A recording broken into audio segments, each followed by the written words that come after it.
I'm seeing all this stuff on Epstein victims that are speaking to the press. And I'm like, wait a minute, there's this many victims that are right here. And we don't, what?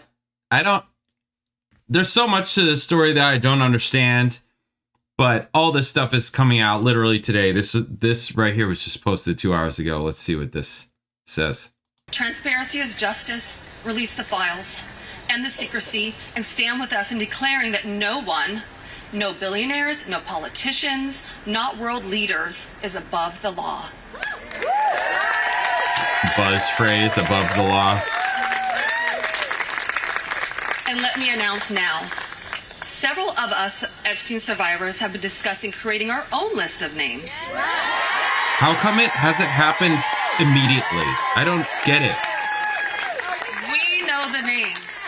Then why aren't you have a microphone right now? Just say them. Many of us were abused by them. That's right. Now together as survivors, we will confidentially compile the names we all know were regularly in the Epstein. Confidentially?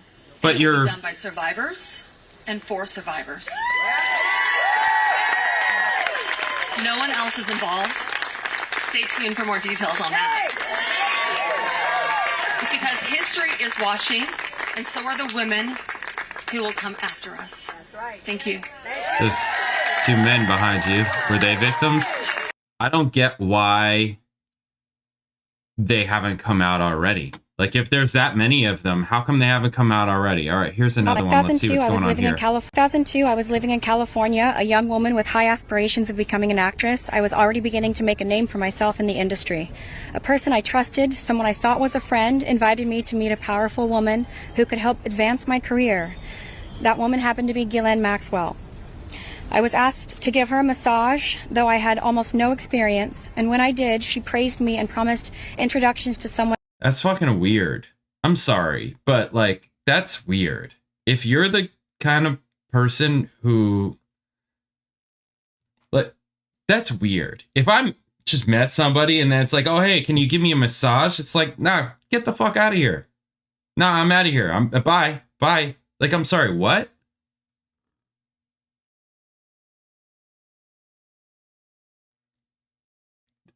Am I crazy? Is it me? Am I crazy? I mean, I've been in rooms with people out there, and it's like, if any of them was like, hey, you know, we'll get your record, you know, we'll get your song on this album or whatever if you give me a massage right now, or something like that, or even something, it doesn't even seem like that's what happened unless there's things that she's not adding, which maybe there are, but if it's just like, oh yeah, here's this, you know, powerful person that can help your career, I'm gonna meet, you know, you can go and meet them. And then you go and you meet them. Hey, how you doing? Yeah, great to meet you. Yeah, can you give me a massage? No. I'm sorry, no. I'm sorry, no. Wait a minute. I'm not, no. Oh, okay, bye. Enormously powerful, someone who could change the course of my life, and that man was Jeffrey Epstein. At first, I was an excited young woman on top of the world. Epstein flew me to his private island. He listened to my dreams, promised to help, but his promises came with a catch. The abuse began. He told me to keep it secret. He manipulated me with quid pro quo I did not consent to, but I felt I had no one to turn to. He was too powerful. I was just one of the many young women trapped in his orbit. I was even taken on a trip to Africa with former President Bill Clinton and other notable figures. In those moments, I realized how powerless I was. If I spoke out, who would believe me? Who would protect me? Epstein himself was the most powerful leader of our country. Epstein surrounded himself, with the most powerful leaders of our country and the world. He abused not only me, but countless others, and everyone seemed to look away. The truth is, Epstein had a free pass. He bragged about his powerful friends, including our current president, Donald Trump. It was his biggest brag, actually. And while what I endured will haunt me forever, I live every day with PTSD. I live as a mother trying to raise my child while distrusting a world that has betrayed me. This kind of trauma never leaves you. It breaks families apart. It shapes the way we see everyone around us. Why not spit their names right out then and there while you're in front of the cameras. Why the games? Just start naming names. That's what I'm saying about that other video. I don't understand. It's like, wait a minute. And she's like smiling about it. I'm like, at least this person, like, you can believe them because she's like clearly upset, you know, like it's like triggering something. Where that other lady was like, she was smiling and smirking a bunch of the time. This is where I'm like, I don't know what to believe. It's hard. It's hard to really know. Oh my God. Some of these comments. Of course, I'm looking in the comments. So of course, some of these comments. Jesus. Sounds, I mean, this is a kind of good point. Partially, right? Sounds like a creepy experience, but she doesn't say she was underage. I don't see a crime here without that. I mean, partially, you know, other notable figures and names, nobody. That's why I'm like, I don't, you know, she was just 14. Did she say that? I didn't hear her say that. She said she was young, but she didn't say that she was underage. Okay, and here's another one. I knew that there was a bigger one here. NBC News just asked an entire panel of Epstein victims. They're just having, like, look at this. They have all these victims here. There's 2 males. And it's like, how come we're not hearing from these people? Why are they not coming out and saying, hey, this is what happened? As you can see, just really within the last couple of hours, I sat down exclusively with the biggest group of survivors and their family members brought together at the same time. Some of these people had never met each other before, including a woman who has never before come forward to share her story about the abuse she says she faced at the hands of Jeffrey Epstein. I want to play for you now my conversation with these individuals. You're hearing like for the very first voiceover? time right here on NBC News Now. A show of hands here. If you or somebody you love was abused or trafficked by Jeffrey Epstein or Ghislaine Maxwell. All of you. So given that, you are here together, the 9 of you in this room, in this, what feels like a show of solidarity. Why? Why did you decide to come here today? Jess?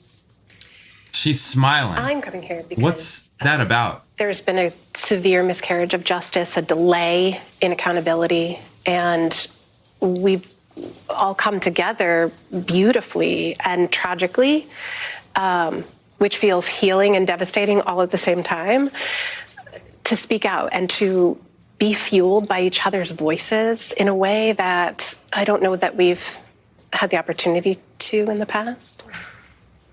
Mm-hmm. Beautifully said. Yeah. I'm here for the same reasons, but for me, the most important thing is accountability. My whole mission is to get somebody, or the majority of the people, to be held accountable for what they did and what we've all been suffering through for the last, 15, 20 years. Marika, you're somebody who has spoken publicly about your experience before. Mm-hmm. What does it mean to you to be sitting alongside 8 other people in telling your story and in being here? Today, I didn't think I would be here 6 years later from when I was here in 2019. Insane. I guess I'd just like to say that, I'm sorry, it's always a bit nerve-wracking to speak on camera like this, but I just want to say that the government has failed us. Maria Farmer reported this in 1996. And now there's a pending lawsuit where hopefully there will be some accountability. Yeah. Jenna-Lisa, how about you? I'm here once again speaking our truth and kind of beside myself that we're even having to do this again, right? Because they never did what they should have done in the beginning. So now here we are having to do interviews like this to get our voices out there because they didn't just listen to us the first time we said it. I don't understand why you can't just go, like, have they, maybe I don't know. Have they come out, like, has she come out with a list of people that she's like, yeah, this person, you're whatever. Maybe she doesn't know all the people, but it sounds like, that other person said Bill Clinton and other notable figures. I assume she knows who those notable figures are. Maybe that's a wrong assumption, but to me, I assume that you know who they, like, what their names are. If you're like, oh yeah, that's that guy. How come they're not like out pounding social media every day with these people's names? I don't get that. I don't understand. I don't get it. That must feel frustrating. And this lady, like, I at least believe her. And it's not a matter of like not believing. I just don't get that, like, you could be a victim in this kind of case and you're smirking like that. Like, even like here, like she was smiling here. She was the same one in that first interview, right? And I'm just like, is this not, I don't know. Maybe that's like some kind of cope or something like that. I don't get it. I don't know that I would. I feel like I'd be more like this, I'd be more like upset, or at least like this person, where it's like, no, this is serious. Extremely. Like, this is a big deal. The idea of repeating, having to do this again and again. Did you ever think you'd have to? No. I mean, in 2019, when I spoke up and went public on what had happened to me in 2003, at 14 years old, was something that I should have never had to have done in my life. It should have been taken care of and handled from the beginning, and honestly, been investigated properly so we wouldn't have had to be at this point. I should have never had to put my face on camera so that someone would listen to me. Mm-hmm. I want to first get to Sky and Amanda and Danny, who are here representing your sister, Regina Giuffre. Danny, what message does it send to be here with this group in this, what, as Liz described, this almost show of strength?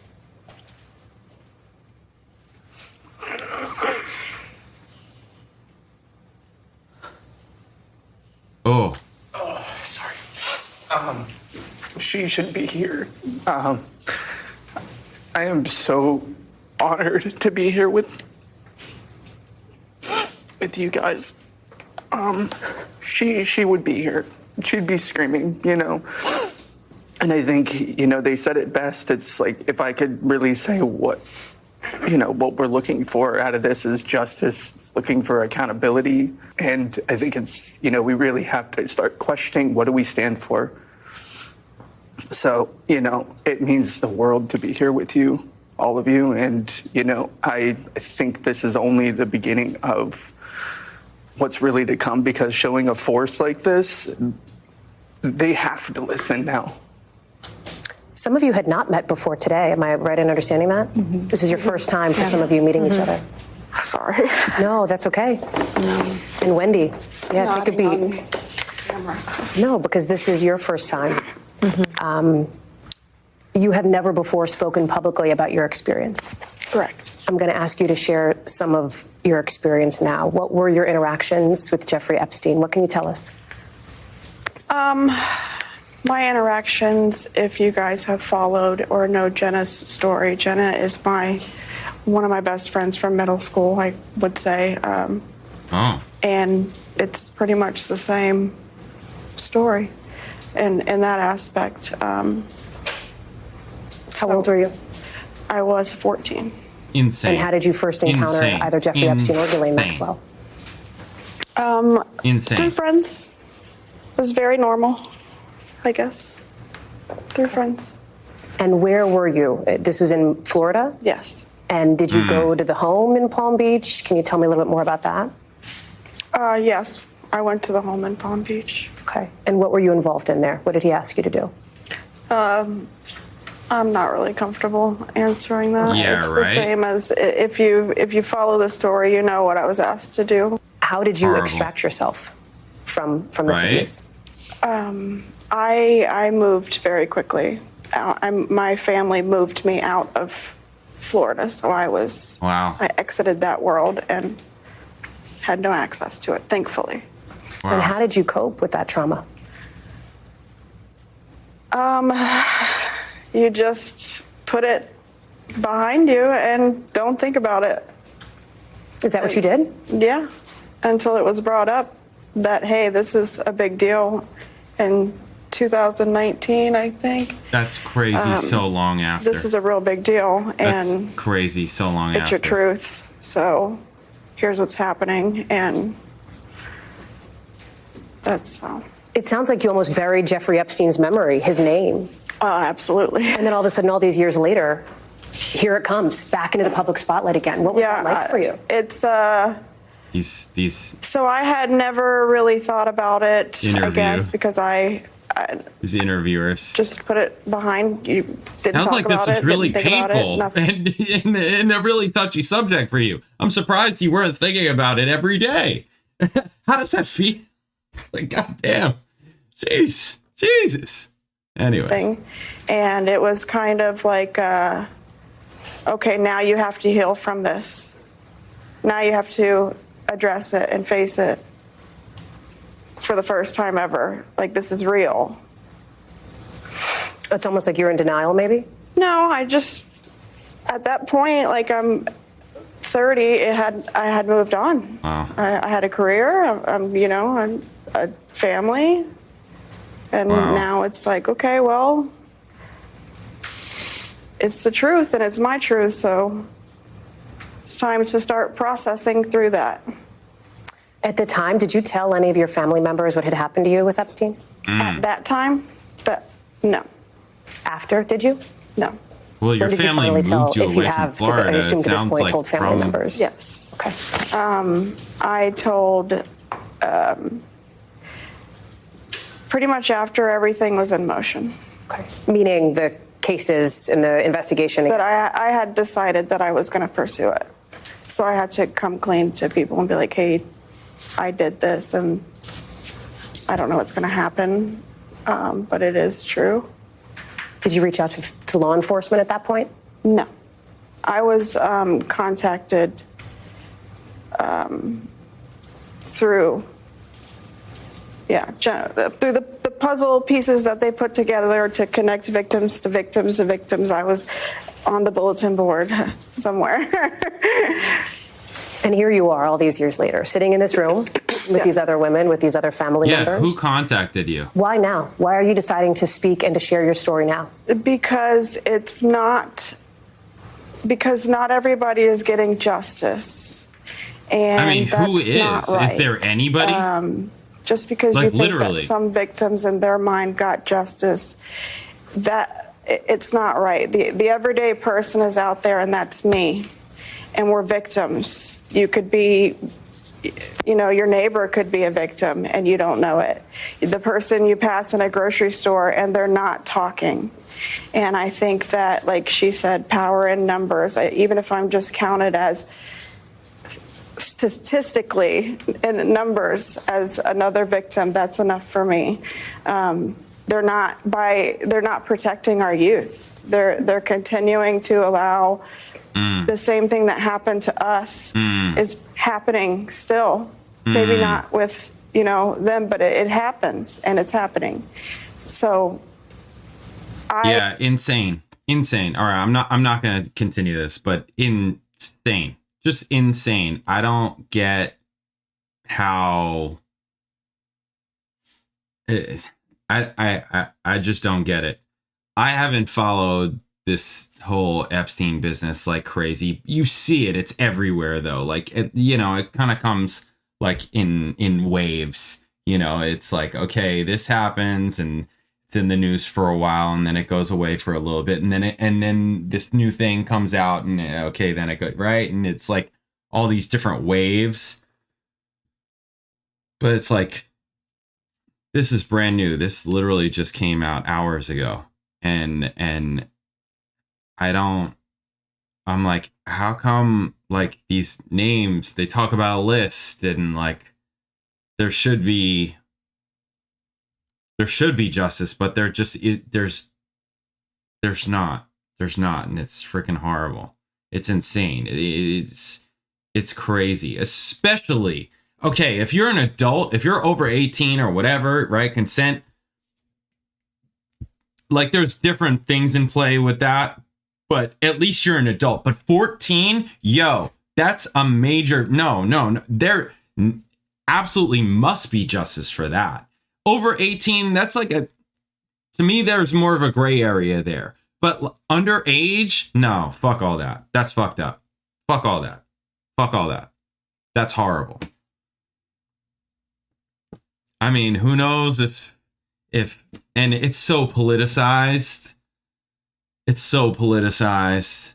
It's crazy. You know, even just from the couple of clips that we saw right here, it's like the one said, they said, Bill, like, went on a trip to Africa with Bill Clinton, but then also said Trump was his biggest brag, right? And then one of the headlines that I saw today was from this clip right here. We didn't get to it, where she asked, was Trump ever, and they all said no. Again, all like heavy, and one side says this about it, and one side says, you know, it's just super politicized. And it's just like, listen, I don't care about any of that stuff. I care about right and wrong and justice happening regardless of the side. Like, that's ultimately what should matter to people. The fact that it's like, oh, you know, it's like, it's got to be, his name has to be in there, and if it's not, then I don't believe it. Or you know, if it were like Trump, because these things have been going back and forth about like, well, is he in there? Is he not in there? And there's, oh, well, he's, you know, and all this stuff. And also whatever is going on with Ghislaine Maxwell and like pardoning Ghislaine Maxwell, I think that's totally wrong. That sounds totally wrong to me. Like, not okay. There's not, I don't see that there's justice in that. But at the same time, it's like, if you want her to actually speak, there needs to be some kind of give and take, no different than they do with other criminals, right? It's like, okay, well, you know, you can get, you know, reduced sentence or this, that, and the other thing if you give us names. If you get, you know, things like that. Like, they do that all the time with criminals. So that kind of thing does make sense, but it should not be some, you know, whatever, full pardon, or you just get off scot-free or something like that. It should not, I don't think it should be that.